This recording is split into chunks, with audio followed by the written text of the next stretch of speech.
Hi everyone, my name is Himani and I am a wildlife biologist and anthropologist currently working at the Howard University.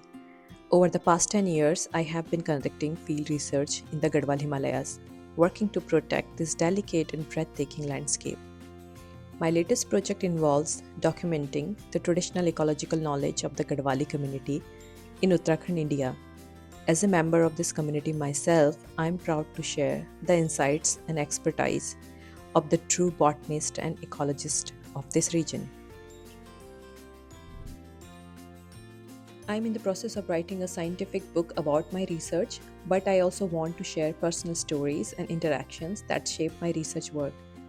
My journey offers a unique perspective that blends scientific research with the deep cultural connections. I hope you will enjoy learning about my work as much as I have enjoyed undertaking it. Welcome to the first phase of my expedition, where our journey takes us deep into the breathtaking Rasi and Gundar valleys of Uttarakhand, India. I have just arrived in Rasi village, which will be our base for exploring the remote and pristine Mandani Valley, which is our first major destination. We are gearing up for 6 days trek that will lead us to high altitude meadows, which is the summer grazing grounds for the local saffards, and we call them pulsi.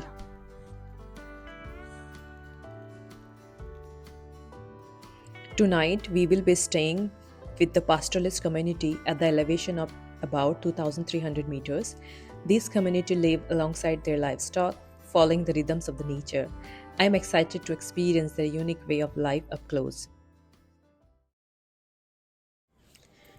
Because this trek is long and remote, we are carrying everything we will need for the week on our backs.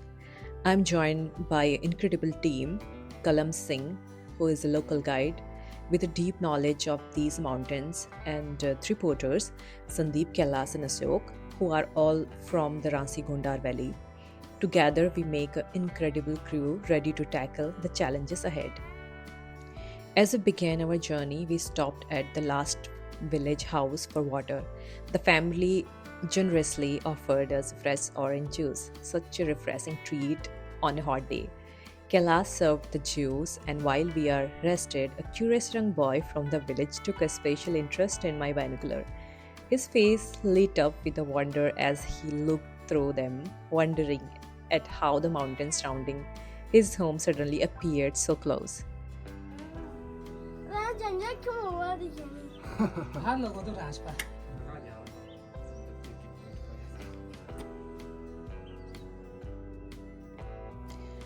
After a quick break to escape the heat, we resumed our trek, finally arriving at the Devsar around lunchtime. Tonight, we will be staying in a maruda, which is a traditional cow shed. One of the fascinating customs here is the belief that you cannot eat rice inside the maruda, as it might anger the forest gods, resulting in harsh weather or even predator attacks on livestock. Out of respect for these traditions, we enjoyed our meal outside.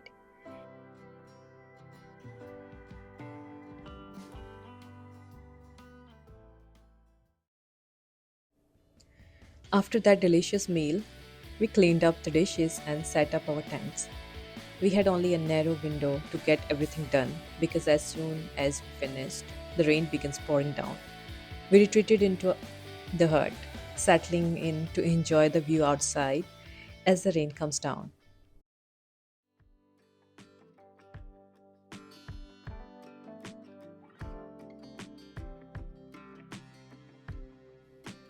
Meanwhile, Kalam's brother was still out in the forest with their livestock. And then it hit us. We forgot to bring the calf inside.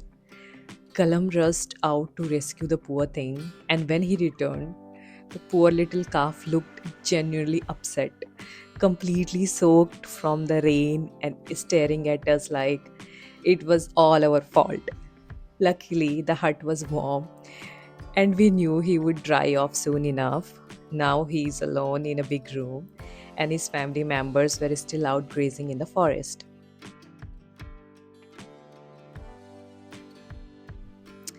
And what better way to spend a rainy afternoon in the mountains than with a warm cup of chai? We brewed some over the fire, and let me tell you, There is something magical about sipping smoky chai while it's pouring outside. It's the ultimate cozy combo.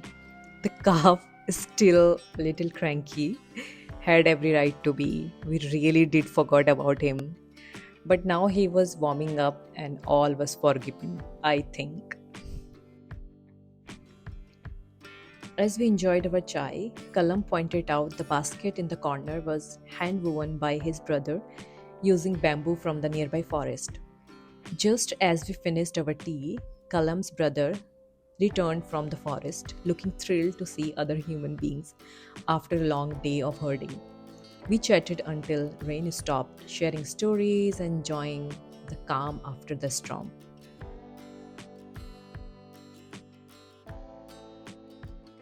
खाने के लिए पीने के लिए रहने के लिए पर हमारा एक फोन चार्ज होना चाहिए. By the time it grew dark, we set off to visit another family living nearby. As soon as we arrived, they warmly welcomed us and began preparing more chai.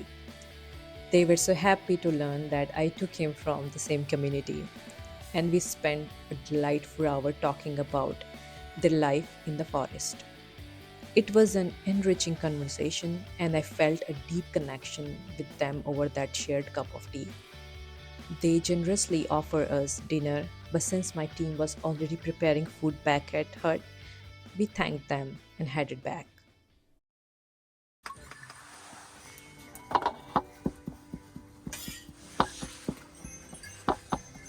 When we returned, Kalam's brother was in a process of making rotis for us. Watching the roti making process was surprisingly satisfying. Simple yet skillful. After such adventurous day, a warm meal was just what we needed.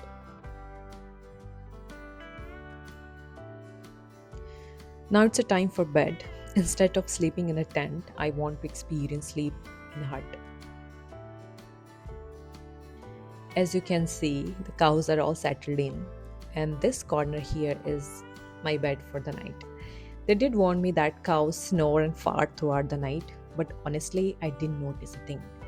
As soon as I lay down, I had the best sleep ever. Thanks for watching the first episode of our adventure. Stay tuned for more updates as we dive deeper into this wild journey. Who knows what else we will forget to bring inside when it rains. Don't miss out on the next episode.